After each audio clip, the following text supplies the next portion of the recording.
નમસ્કાર, આપ જોઈ રહ્યા છો JKS ન્યૂઝ ગુજરાતી. વાત કરીએ તો રાધનપુર તાલુકાના ભાડિયા ગામ ખાતે પીવાના પાણીની પારાયણ 4 મહિનાથી નથી મળતું પાણી પીવાનું.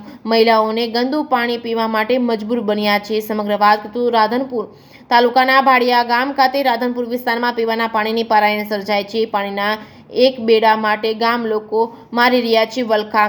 ભાડિયા ગામે પીવાના પાણીની સમસ્યા સામે ઝઝૂમતા લોકો છેલ્લા 4 મહિનાથી પીવાના પાણીની સર્જાય છે સમસ્યા. ધારાસભ્ય સહિત સ્થાનિક નેતાઓને રજૂઆત કરવા છતાં નથી આવ્યું કોઈ નિરાકરણ. ભાડિયા ગામે તળાવનું દૂષિત પાણી પીવા લોકો બન્યા છે મજબૂર. રાધનપુર ખાતે પીવાના પાણીની સમસ્યા હલ કરવા કરોડોના ખર્ચે પાણી પુરવઠા વિભાગ દ્વારા સમ બનાવ્યો છે, પરંતુ તેમ છતાં રાધનપુર વિસ્તારમાં પીવાના પાણીની ઉઠી છે બુમરાળ.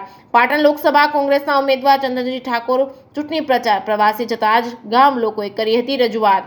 JKS ન્યૂઝ ગુજરાતી સાથે મનુ ઠક્કર, રાધનપુર.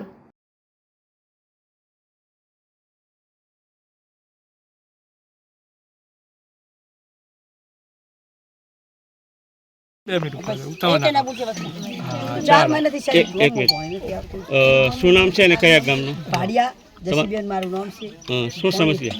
પાણી આવતું રહ્યું 4 મહિનાથી. કામ કરવું કે પાણી ભરવું, માલ ઢોરા છે ને પાવાનું.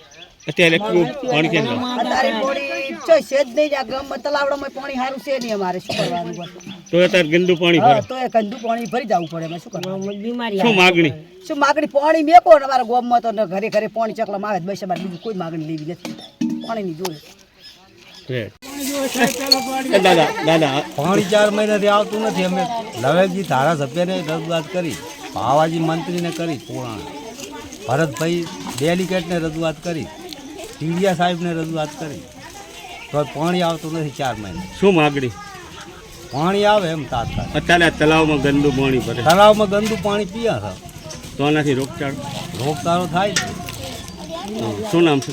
પંચાલ કાનજીભાઈ ગોતમ. પાણી કેટલા સમયથી છે? 12 મહિના પેલા 4 મહિના. અત્યારે તમે તળાવે પાણી ભરવા આવ્યા છો, કેવું પાણી છે? પાણી ગંદુ. તો આવું જ પીવું પડે? પીવીને વળી બીમારી આવે છે, છોકરાઓ માંદા થાય છે. કોઈ ડિલિવરીનો પ્રસંગ હોય, ઘરે ડિલિવરી આવી હોય તો છે ને પાણી નવરાવવું. એ ગંદા પાણી કે ડિલિવરીમાં બાળકને બાઈને કેવી રીતે નવરાવવું? 4 મહિનાથી પીવાનું પાણી ના 4 મહિનાથી તો 12 મહિનાથી આવતું ખાસ તો, પણ 4 મહિના